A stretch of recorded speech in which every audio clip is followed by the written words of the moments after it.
Hello and welcome to the second component of this module, in which we will attempt to unpack the elements of scientific inquiry within the context of climate change.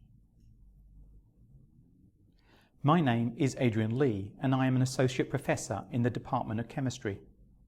I have been studying and teaching atmospheric science and climate change for over 25 years. In 2004, I stood in front of a class of NUS students for the first time and delivered my first lecture. In that lecture, I described climate change as without a doubt the greatest threat to humankind. I am deeply saddened that in the course of the last 25 years, next to nothing has improved with regard to how humanity has addressed this issue. It is with great regret that the responsibility to mitigate this threat will belong to your generation. I very much hope that you will not have to share your sadness about a lack of action of your generation with the next. You do not deserve to shoulder this responsibility, but it is yours nonetheless. Why are we studying climate change? Well, partly it is because if you are to burden the responsibility for combating climate change, it is important that you understand the nature of climate change. But further, understanding the history of the last 25 years with respect to climate change will help illustrate many of the concerns discussed earlier in the module.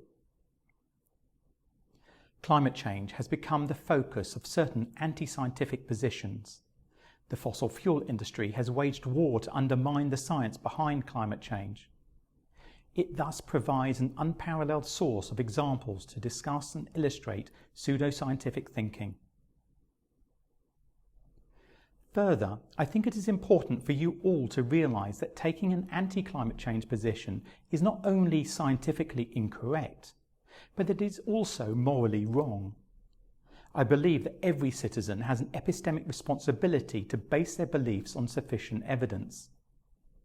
You might argue that this position, first articulated by the English mathematician and philosopher William Kingdon Clifford, is not right. And if you do, you would find yourself in good company, not least the company of the American philosopher William James. However, I believe that epistemic responsibility is a driving force behind scientific inquiry, and for this reason, I would ask that you at least try to justify your beliefs with evidence. Professor Bettens argued that climate change has causal origins, that the sun heats the earth, that then heats the atmosphere, that in turn heats the earth further. The fact that the earth heats the atmosphere is because of the presence of, and spoiler warning, greenhouse gases. And if we add to the amount of greenhouse gases by burning fossil fuels, then the atmosphere will be hotter and will heat the earth still further. This model is deterministic. There is cause and effect. Are all things determined? If they are, you might argue, is there anything I can do to mitigate climate change? Has it already been determined? Do I even have a choice to mitigate climate change? But surely I have free will. But isn't everything determined? Well, you know what they say about free will. I have free will because I don't have a choice. Thanks for listening.